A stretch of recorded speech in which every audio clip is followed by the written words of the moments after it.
Good evening, all.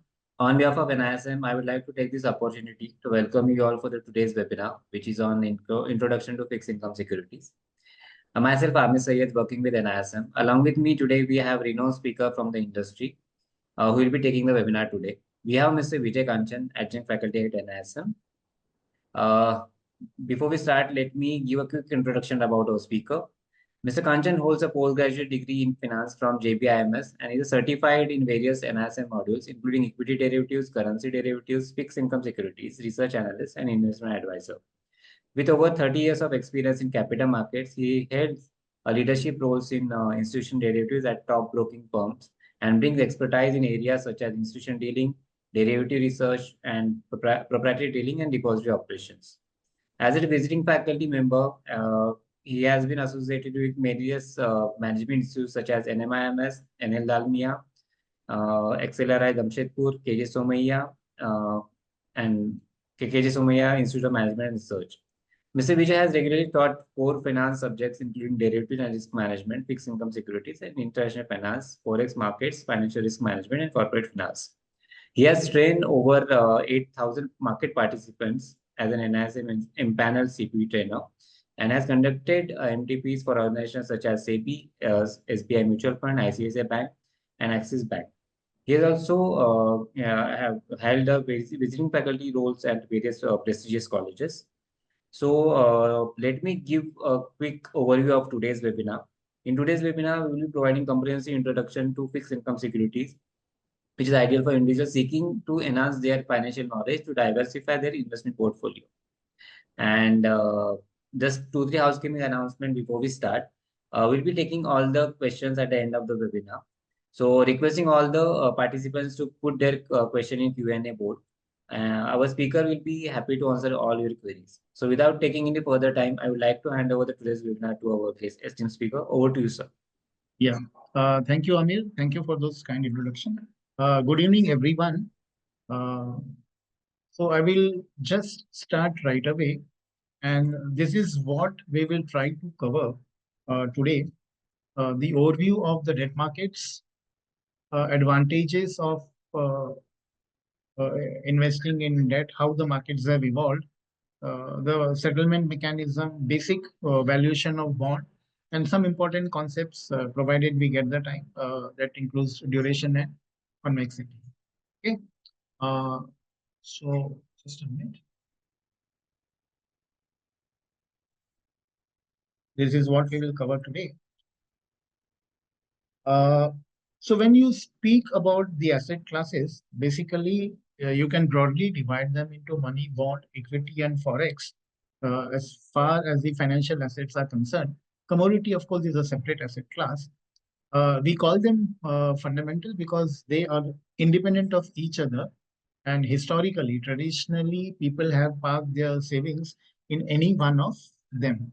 When we speak of money markets and bond markets, together it is called as the fixed income securities.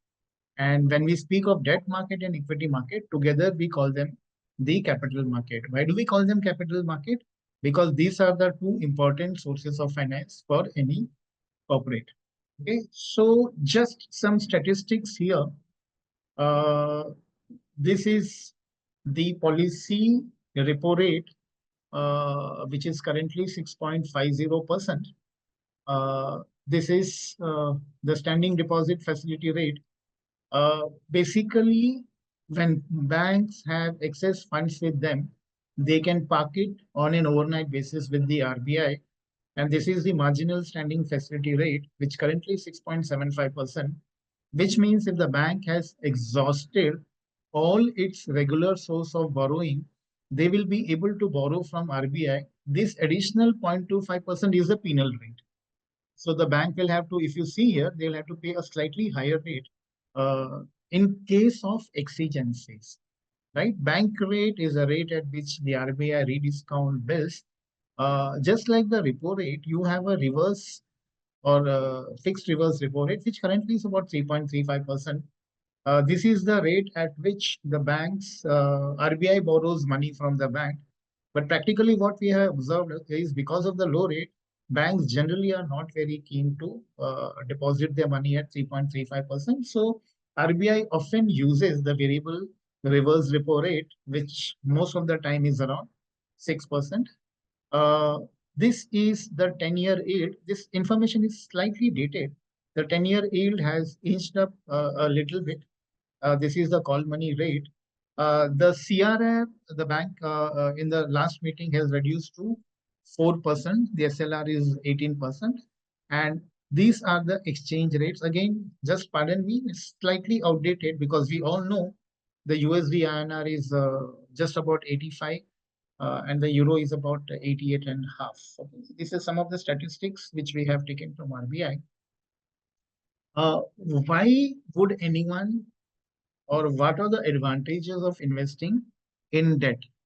So number one, for a company, it is a long-term source of borrowing and without compromising or without, any dilution in their control. Uh, for the people who invest in debt or the lenders, they will get their promised interest as per the bond indenture. For the issuer, the obligations are known, so he will be able to plan his cash flows in a better way. The advantage here is the interest which the issuer pays.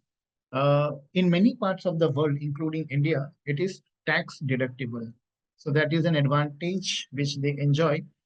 Uh, Normally, what we have seen is that the companies prefer to go through the private placement route compared to the public issue. So private placement is less cumbersome, less complicated than a public issue, which we all know the equity, the company has to go through the IPO.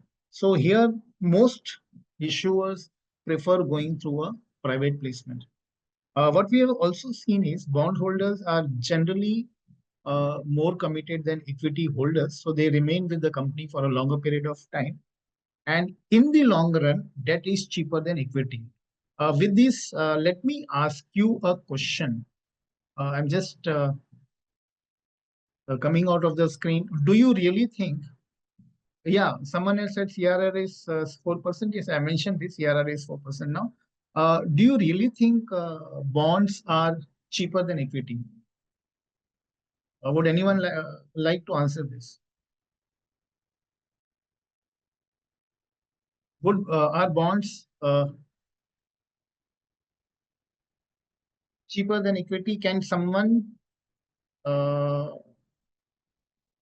Amir, are they allowed to speak? Amir, are they allowed to speak?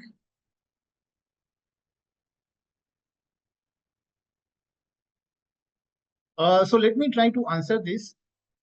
On the face of it, debt looks to be cheaper than equity.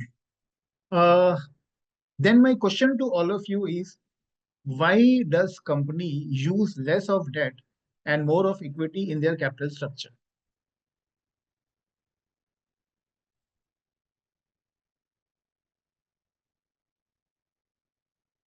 Okay, why do companies use less of debt and more of equity in their? So if bonds were debt was really cheap, ideally companies should be using more of debt, right? But what we normally see is companies using more of equity rather than debt. What is the reason?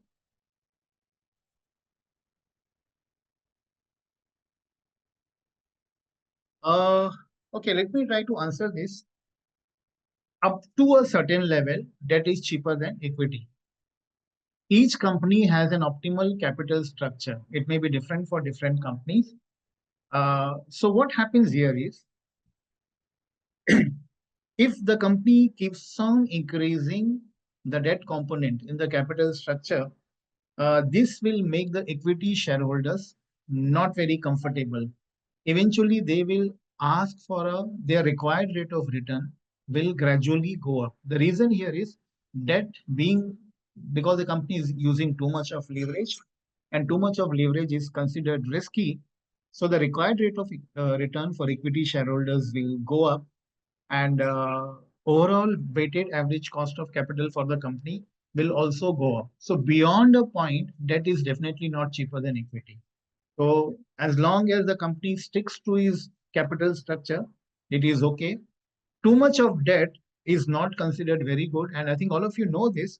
The company will not get the valuation if it is using too much of leverage in their capital structure. Okay. Uh, so let me come back. Uh, yeah, this is what we were discussing.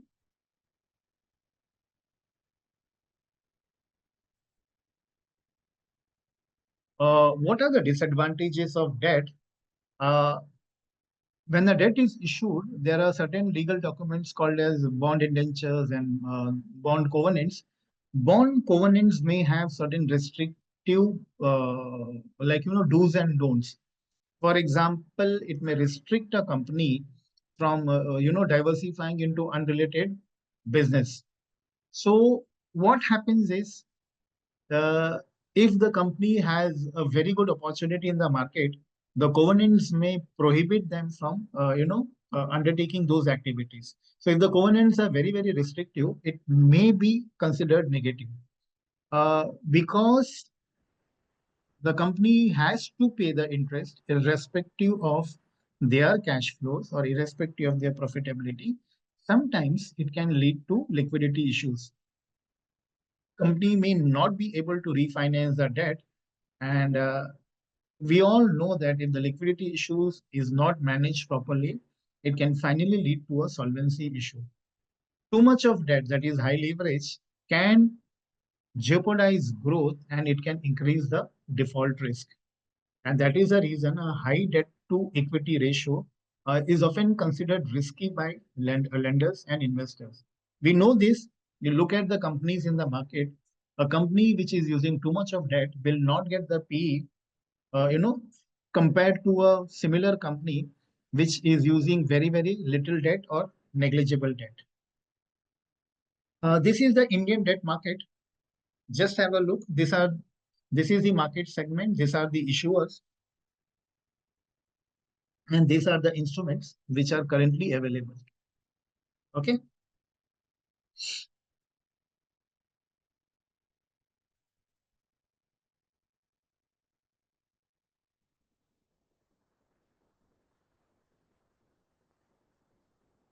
Uh, okay. So this is. See, I'll just. Someone has said the screen is not very clear. This is the basically three types of issuer: the sovereign issuer, the public sector, and the private sector. The issuers would be central government, state government, the government agencies, the PSUs, the commercial banks, the corporates, and the private sector. Instruments may, we will not be able to cover everything today. So basically, what we have is the GSECs issued by the government of India. Similarly, the state government issues something called as the SDL. The central government issues T-bills.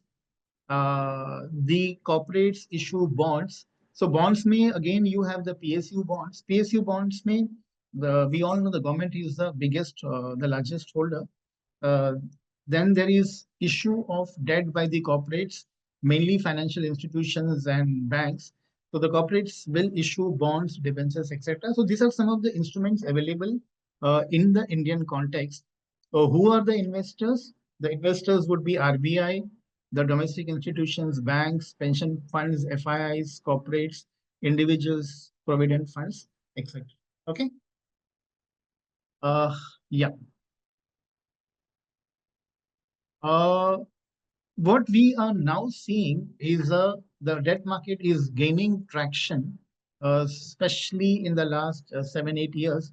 So we now see a very good participation by the QIIs. QIIs are the qualified investors, the HNIs and the family offices. Retail participation relatively is still low in India because most retailers prefer the bank FDs and the post office schemes. uh, the markets have grown, definitely grown. So some piece of statistics here, your G6 and the bonds outstanding, they have grown by more than 150, 160% in the last 10 years. Outstanding government debt as on June 24 is approximately about 178 or 180 trillion, that is roughly about 180 lakh crore rupees. Similarly, outstanding corporate debt is roughly about 48 lakh crore rupees. On an average, the government of India borrows about 14 to 15 lakh crores every year. Okay. Uh, you need a bond market. You need a very well developed, bond market for a country which is a fast growing economy. So because the reason is the banks will have limitations as to how much they can really lend. So you need a well developed corporate bond market in India. Okay? Uh, RBI has come out with a retail direct scheme. This is for the retail investors. So essentially, what has happened in India is the bond market is, it's a market of large institutions. Now the thinking is you need to bring this market within the reach of the small investor. So there are certain initiatives taken by the government, by RBI, one of which is the RBI Retail Direct Scheme. You can open your account here directly. You can do your KYC with RBI, and this platform currently allows you to buy and sell government securities, right? Uh, One more important development which has taken place is the online bond platform providers. So currently there are about 21, 22 of them, roughly about 23, 22, 23. You can open an account with them. The process is very smooth and you can trade in small lots because, for example, corporate bond, if you were to trade a corporate bond a couple of years back, the lot size was 10 lakh. RBI reduced it to 1 lakh about a year back, and now it has come down to 10,000. Okay. Yeah.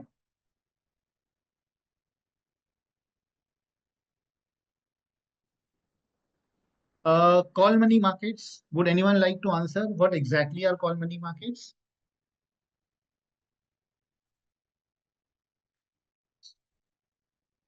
Yes, please. Can I see some responses?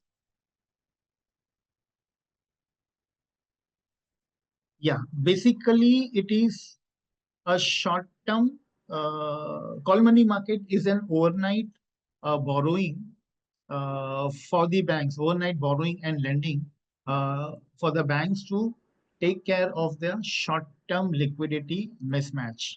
So currently RBI has restricted this market to banks and primary dealers only. uh, Most of the borrowing is overnight. Okay, it's an unsecured borrowing. And if the borrowing is beyond overnight and up to 14 days, we call it the notice money market. Anything beyond 14 days to 1 year, we call it the term money market.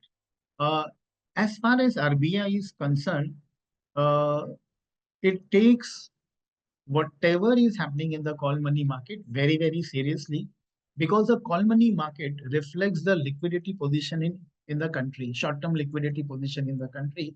The reason here is RBI, someone is asking overnight means in 1 day. Yes, yes, overnight is for a 1 day borrowing. Someone was asking this question.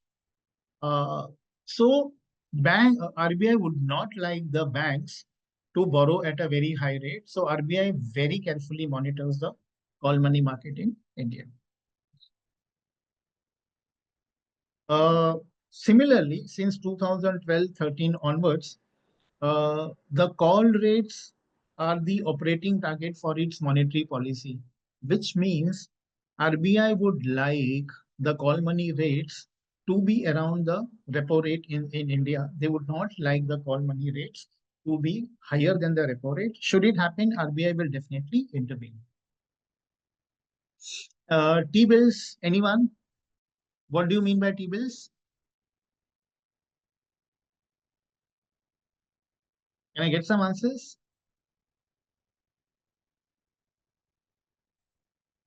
Yeah. Treasury bills are instruments issued by Government of India. So this takes care of the government's short-term borrowings. Currently, T-bills are issued for 91 days, 182 days, and 364 days. Right? They are essentially zero coupon instruments. because they pay no interest. So it is issued at a discount and it is redeemed at par. Here is a simple example. Suppose a 91-day T-bill was issued at 98.50. So what is the yield calculation here? It works to 6.10% per annum. Okay. State government, someone had asked, state government does not issue T-bills. T-bills are issued by the government of India, central government. Okay. GSEC is again issued by the central government. GSECs can be issued from minimum of 2-3 years to sometimes even up to 40 years. The coupons on the GSEC is paid on a semi-annual basis. The coupon could be fixed or floating. Because there is no default risk, they are often called as guilt-free, okay, risk-free or gilt instruments.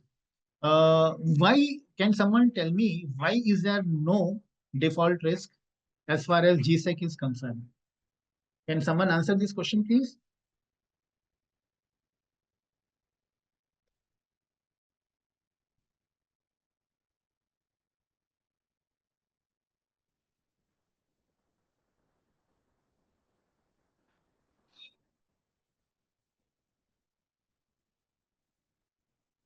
See, there are two things here.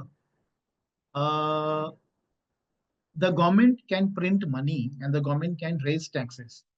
So, which means the government is unlikely to default on its domestic borrowing. However, the same cannot be said about its foreign borrowing. That is a different issue altogether. But on a domestic borrowing, a government is unlikely to default. Okay. There is a department of RBI called as PDO, which acts as the depository or the registry of GSECs. It keeps a record of all the GSEC transaction which takes place in the market. So at any point of time, the PDO will know who are the holders of these GSECs. Fine. Okay.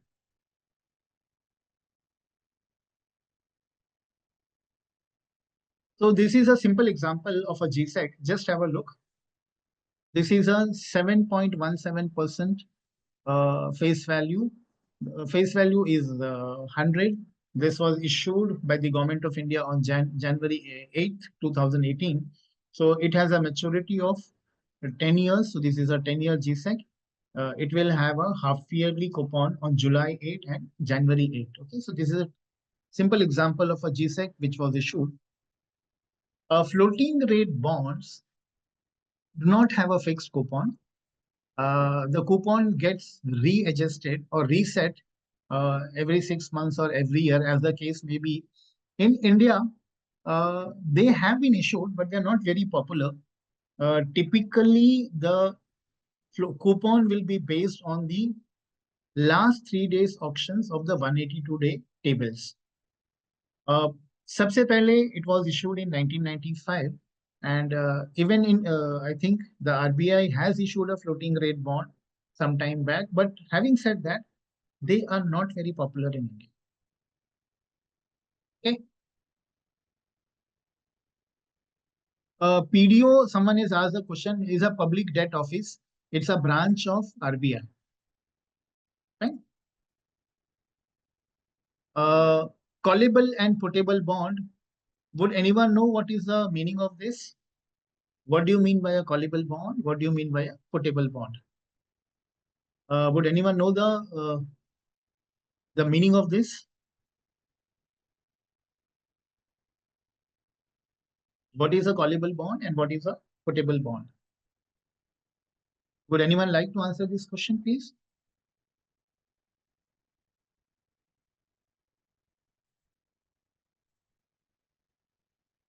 Yeah. So a callable bond gives the issuer the right to call back the bond before maturity.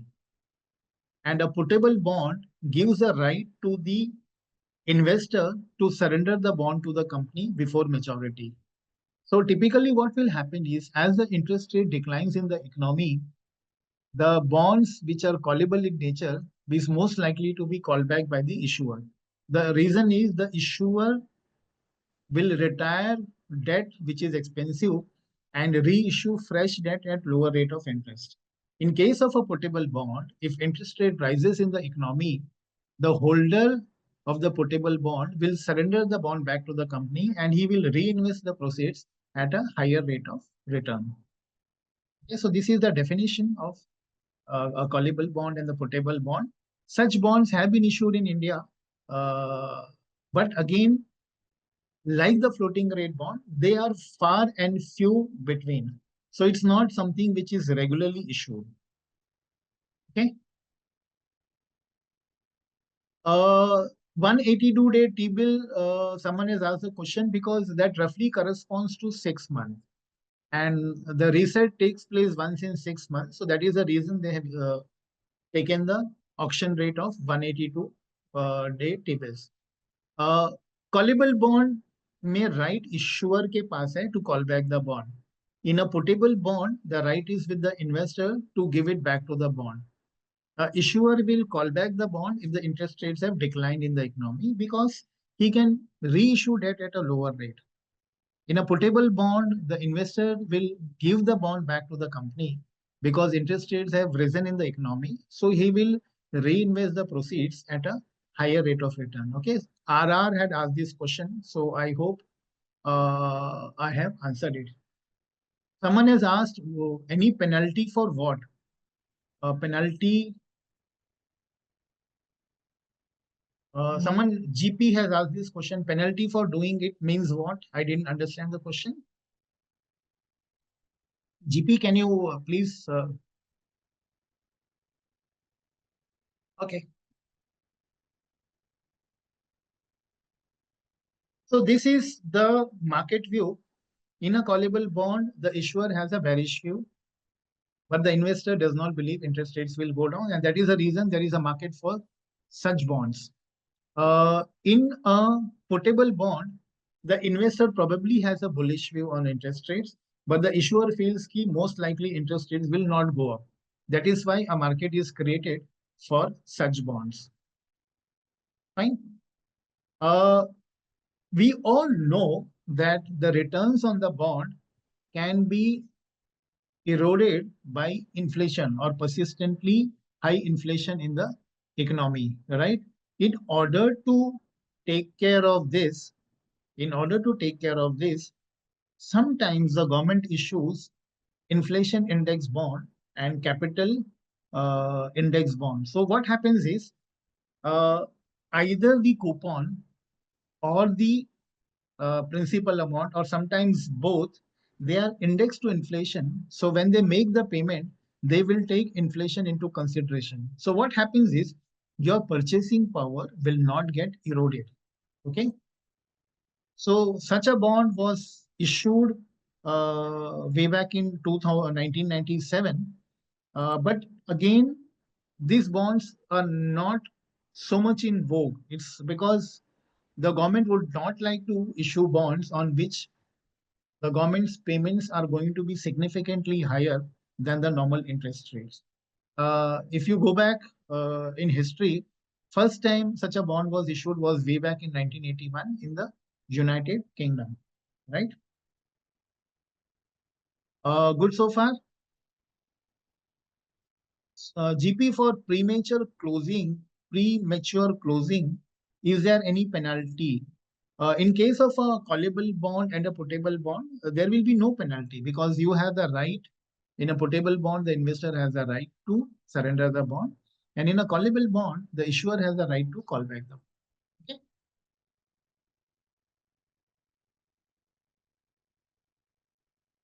Okay. Sometimes uh, the government will issue special bonds in order to give subsidies to. So whenever the government gives subsidies, they need to compensate these companies, the oil marketing companies, the fertilizer companies, Food Corporation of India, etc. These bonds are called as either oil bonds or fertilizer bonds, food bonds, etc. So this is the government's way of compensating this company for that loss. Uh, Mostly these are long dated securities and will have a higher coupon. they are not very actively traded because the companies would be keeping this bond. Uh, Someone is asked the effects of inflation in India. Inflation, the effects is not very good now because it erodes your purchasing power. So what happens is everything becomes expensive for almost every section of the society. Right?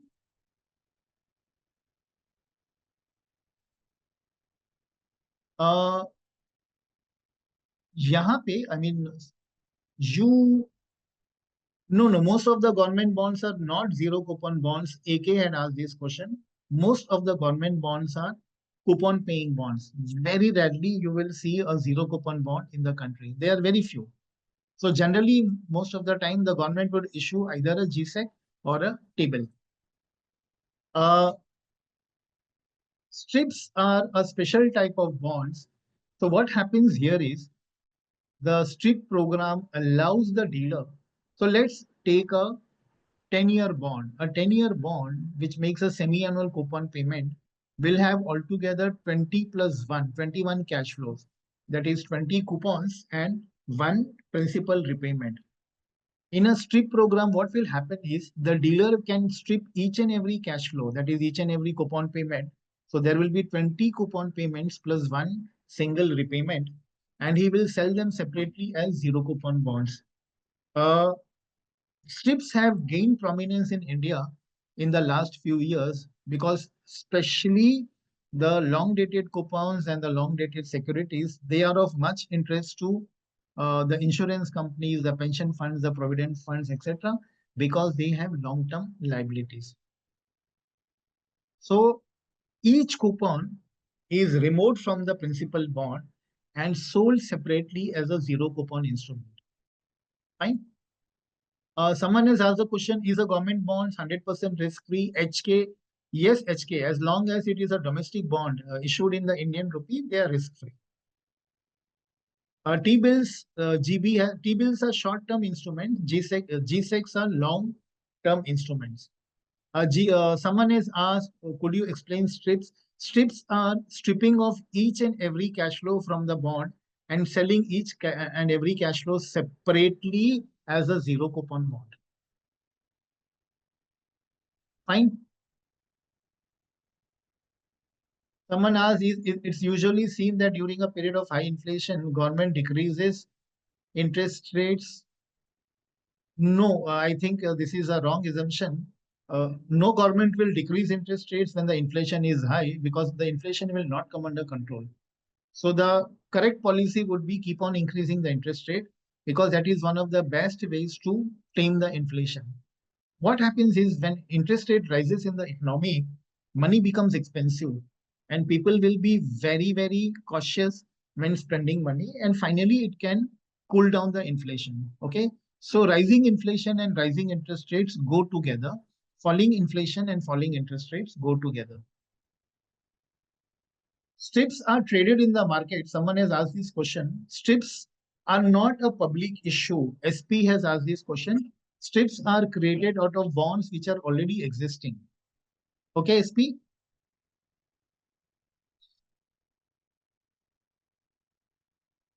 Uh, all of you know this. Recently, the government has also come out with SGB, sovereign gold bonds. This is one of the best ways of investing in gold in India. It is open to all. The minimum investment will be 1 gram. Maximum for an individual is up to 4 kg, and for 20 kg for trust and other entities. Uh, they have an expiration of 8 years. Tenure is 8 years. So after 8 years, if you return it back to the government, there are going to be no capital gains. And you have an early window of 5 years. But of course, after 5 years, if you sell, if there is a capital gain, you will have to pay tax on that. Having said that, this is one of the best ways of investing in gold in India. Yes, GP it is 4 kg per annum. Uh, Someone has asked the question, the difference between CBI and IBDI. CBI has got nothing to do with the seminar today, IG. CBI is the Central Bureau of Investigation. And I don't know what is IBDI. I really would not know. Okay.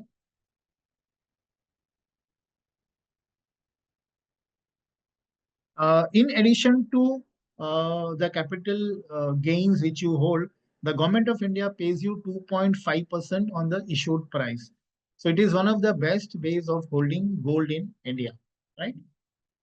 Uh, just like the government of India issues GSEC, state government also issues GSECs. They are called as SDLs or state development uh, loans.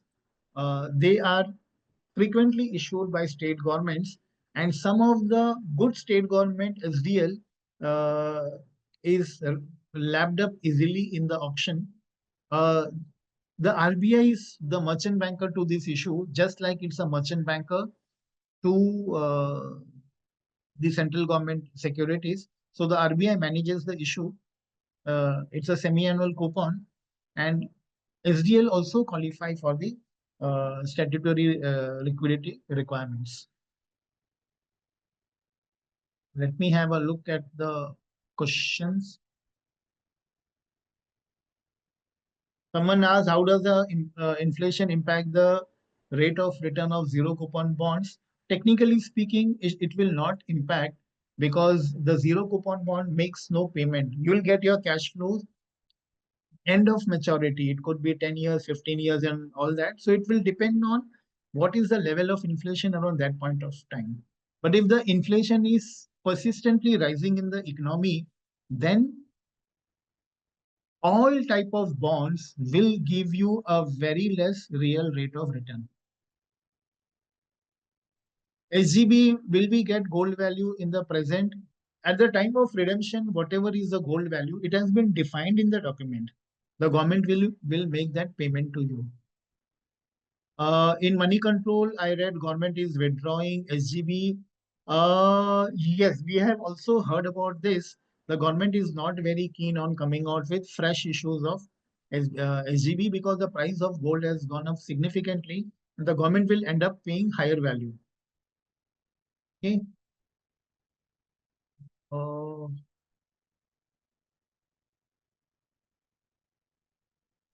Gold ETF, if you're selling after 1 year, gold ETF is just like someone has asked the question, how would you compare the capital gains of SGB with gold ETF. SGB, if you're holding the SGB for 8 years, there is no capital gain. Whereas gold ETF may, there is no exemption to capital gains. If you're making a profit, you have to pay capital gains. Okay.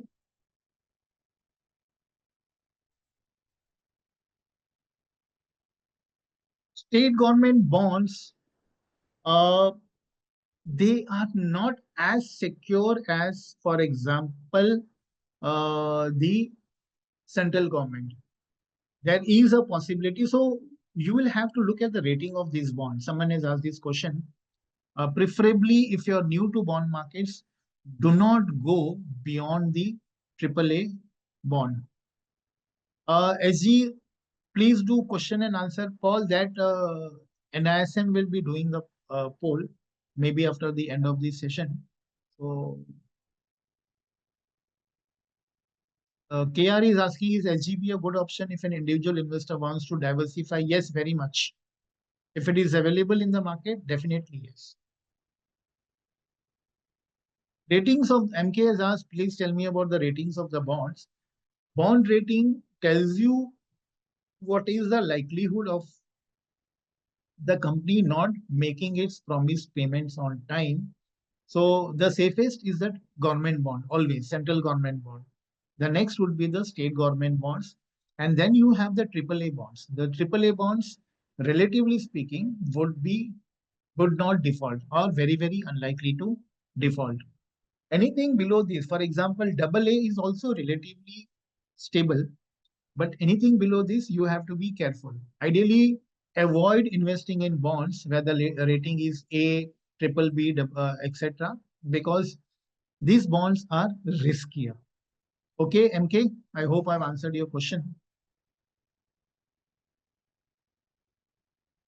If equity market or Sensex is increasing, will the debt market No, not necessarily. Debt market and equity markets are not highly correlated. Debt markets have their own dynamics, equity markets have their own dynamics. YB, you can, whenever the government comes out with this issue, you can invest through your bank, right? Someone had asked. Zero coupon bonds will be taxable only in the year of maturity. In the meantime, they are not taxed. NS has asked this question: why are zero coupon bonds taxable annually on accrued interest? I don't think zero coupon bonds are taxed in India. They you on the principal amount which you get on maturity and where you're making a capital gain, you will be taxed.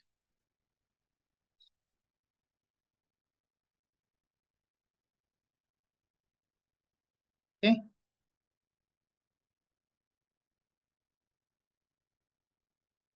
These bonds are issued through means of an auction.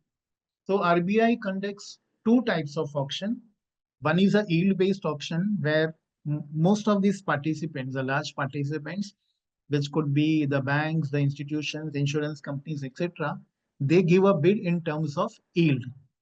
For example, government wants to issue a new bond, 5,000 crore ke liye.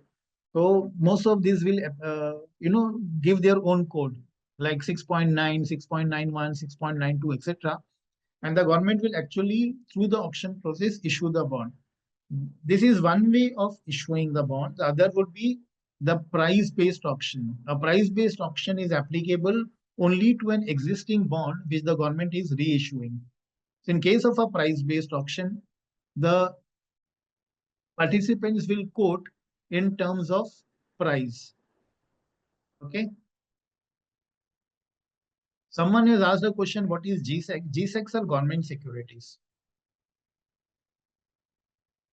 Uh, how pay the interest on sovereign gold bonds? The government will pay the interest on the sovereign gold bonds. JD had asked this question. Okay, so two types of auction which generally happens in the market. One is yield and the other is price. Uh, Again, auction may there is a competitive bidding and a non-competitive bidding. In a competitive bidding, only the large investors are allowed to participate.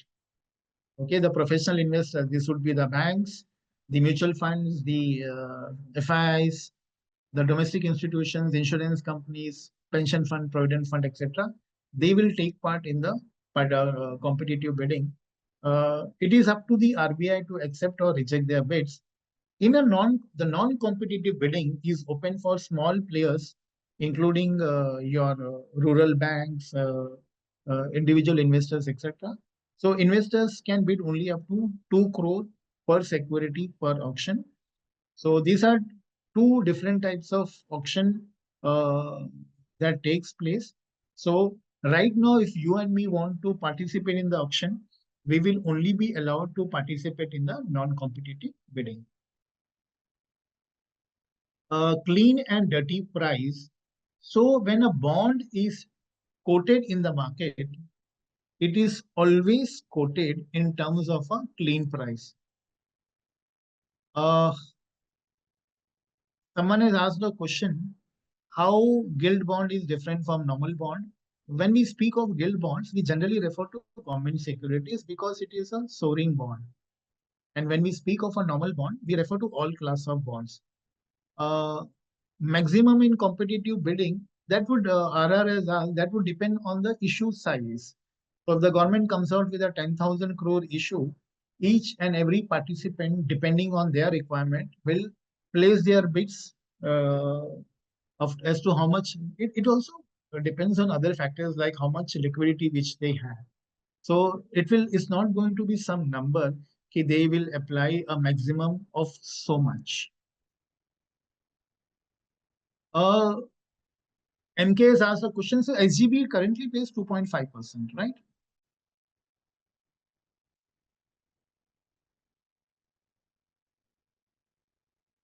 Someone has asked what are equity linked debenture. It's strictly speaking not relevant to the topic because that is a derivative instrument.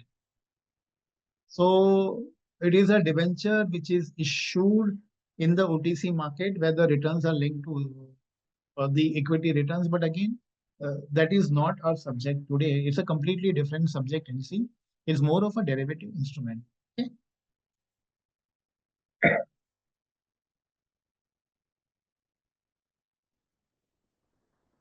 So coming back to the flat price and the accrued interest, a bond is traded in terms of flat price or the clean price, and the bond is settled in terms of dirty price. So what is the dirty price? Dirty price is the flat price or the clean price plus the accrued interest.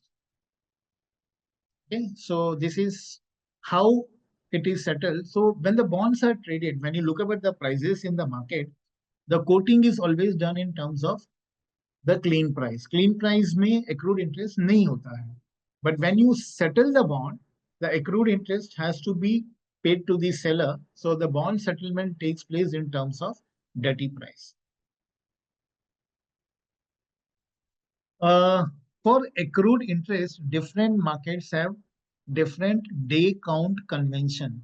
It is different across the world, so we'll not get into too much into that. Just mention what is there in India.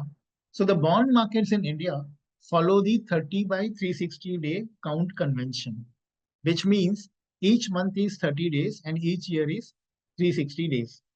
The money markets, which are the short-term markets in India, they follow the actual by 365-day count convention, which means whatever is the number of days that is considered for the calculation of accrued interest, and each day is considered to be of 365 days. Okay.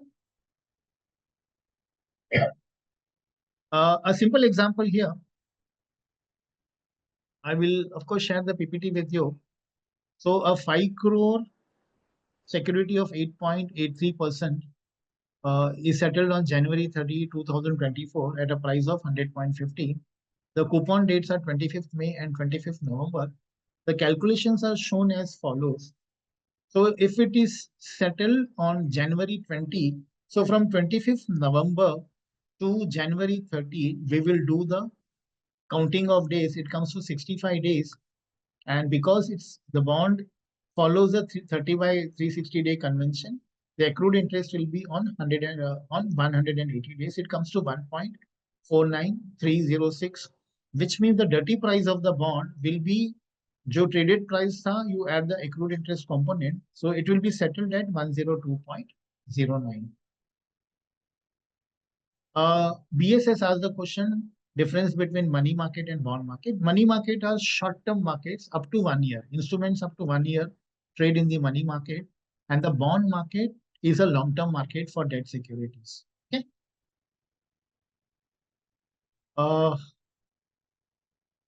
Fine. Amir, are you there? Amir? Yes, sir. We have another 5-10 minutes. Yes, sir. So you want me to open this for questions or shall I continue? So we can continue. We can, because we are simultaneously taking the questions as well.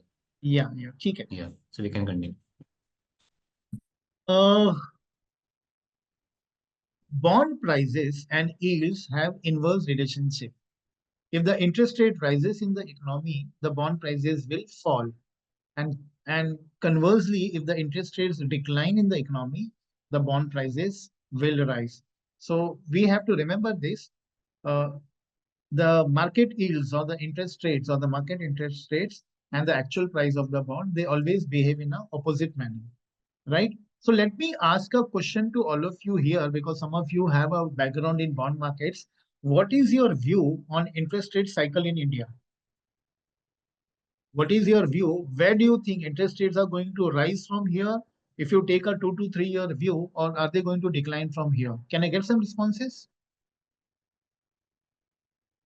Okay, so I think almost all of you, some I got some 8-10 replies. Only one person has said it will go up.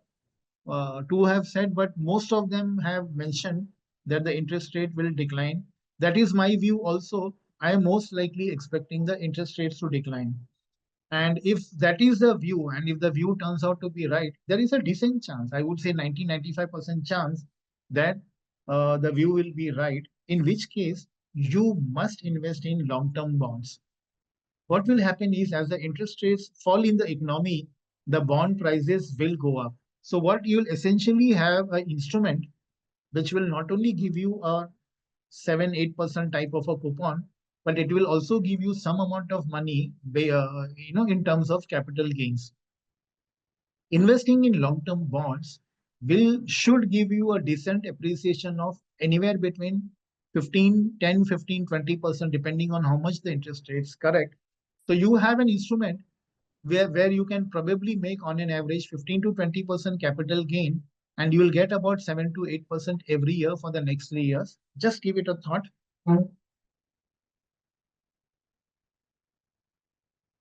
So when the bonds market price is less than the face value, then it means is the yield to maturity is greater than the coupon. So is the RBI floating rate going to rise on January 1 or more?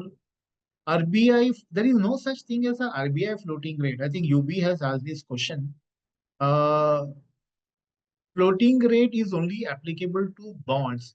RBI at the most will change the CRR or the SLR or the the repo rate, etc. RBI does not uh, play with the floating rate. Floating rate is a type of a bond which has been issued in the market. The floating rate might increase or the floating rate may decrease depending on the general interest rates in the country. Okay. A simple calculation here. Some of you who have been exposed to bond mathematics will find it easy. Some of you who are new to this, you will have to understand how it is calculated. So let's say 8% bond, the coupon is paid annually, maturity is 5 years, and the market interest rate is 6%. How do you price the bond? Or how does the market price the bond? The bond price will be equal to, so the bond will pay 6% per annum for the next 5 years. So in time value of money, I use the PVIFA function. It is paying 8 rupees every year. So this comes to 33.6989, and the bond will pay 100 after 5 years. So I discount it to today's value. Basically, what I have done is I have discounted all the cash flows to today's value. So this bond should be trading today at 108.4247, right? This is how I can do it using a formula. And similarly, if I want to solve this in Excel, this is how I will solve it in Excel. I will get the same answer. For the same problem, what if the bond is making a semi-annual coupon payment? Slight adjustment in the formula. So instead of 6%, I will take 3%. Instead of 5 years, I'll take 10 years. The answer comes to 108.5302. One important concept in the bond, market is a YTM, or sometimes also called as a yield to maturity. Yield to maturity is the yield you will earn if you hold the bond till maturity, right? So, and whatever coupons you're getting, you're able to reinvest at the same, yeah, LKPV means present value, yes. Sir, what kind of debt instruments gets the highest preference when a company is liquidating? It would depend on the priority of claims or as to how the bond was issued. Each bond, when it is issued, has a priority of claims. So there is something called as senior bonds, senior subordinated bonds, junior bonds, etc. So there is a ranking of bond. The priority of claims will be based on the ranking of the bonds. I hope I've answered your question. So YTM is the yield you will get if you hold the bond till maturity, and whatever income that is generated, you're reinvesting the income at the YTM rate of return. This is one of the most important concepts in bond pricing. Okay. Uh, so, for example, you have a 4-year 5% bond. which is currently priced at 105. How do you calculate the YTM? If you look at this equation, there are 4 coupon payments of 5 rupees each. So last one is 100 plus 5, right? So that is why I've taken it as 105. Uh, I am going to discount it by this YTM function. So when I do this, I need a financial calculator for this. The yield comes to 3.6344%, right? Uh, Macaulay's duration I will not cover because we are running out of time. Basically, it is a measure of risk. There are two measures, the Macaulay duration and the modified duration. It tells you the riskiness in the bond. With this, we are coming to the end of the session. Uh, Amir, are you there? Yes, sir. Uh, so we are more or less done. खाली एक हाथ topic नहीं मैं कर पा रहा हूँ because we are running out of time. Most of the questions I have answered. So some questions like government, Prerna has asked, government can't default. Uh, Prerna, government will not default because a sovereign entity can, print money and it can raise taxes. Utkarsh Bhatt has asked, where can we see the T-bill rates? You can see it in the RBI site. You can also see it in the CCIL site. Uh,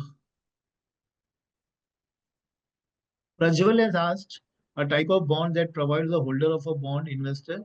Prajwal, putable bond is the bond where you have the right to return the bond back to the company. Can you name some CIB and IIB bonds which are presently available in the market? Sanjeev, you can go to the CCIL site or any of the bond platforms. You will be, if these bonds are trading, you'll be able to get that. Uh, Why zero coupon bonds have a low maturity period? In fact, we know zero coupon bonds have a long maturity period. They don't have a low maturity period. They generally are issued for 7 years, 10 years, 15 years, etc. When will be the next SGB released? That depends on the government. But most likely, there is a feeling in the market the government may not so soon come out with a SGB. Okay. State issued bonds can have A ratings also secured and guaranteed. If it is issued by the state government, it is guaranteed by the state government. But if it is issued by an entity which is backed by the state government, it not necessarily guaranteed by the state government. Okay. Recently, we have seen US Treasury bond yields are rising and that depreciates the INR against USD. How does that work? The reason here is rising US yields attract capital flows. So money may flow out of India into US Treasury, and that is why the rupee comes under pressure. Okay. You can, Utkarsh, you can buy the SGV from the secondary market. Uh, Amir, I have more or less done. Okay. Yes, sir. So thank you. Just give me 2 minutes to officially thank you on behalf of NISM. So as you have taken today's webinar, which is introduction to fixed income securities. So special thanks to you because you break down the complexity of fixed income into investment and highlighting the role in building stable financial profits, as well as a layman, how can we can start to look after such kind of investment. You have briefly and precisely explained. And thank you for answering all the questions patiently and simultaneously. That will keep session interactive so that वो topic के पीछे पीछे जो questions आते हैं you have answered it correctly. Last but not the least, thanks to our participants for their enthusiasm and questions, which have added a great value to the session. So we hope the webinar has provided with you actionable insights into the confidentiality, and we can explore more such kind of income financial fixed income securities. So looking forward for on the many sessions with you, sir, as well, in the same audience. So I officially close the session today, requesting all the participants to hang up. Thank you, sir, and requesting IT Thank team you. to end the Thank you, webinar every one today. of you. Thank you so much.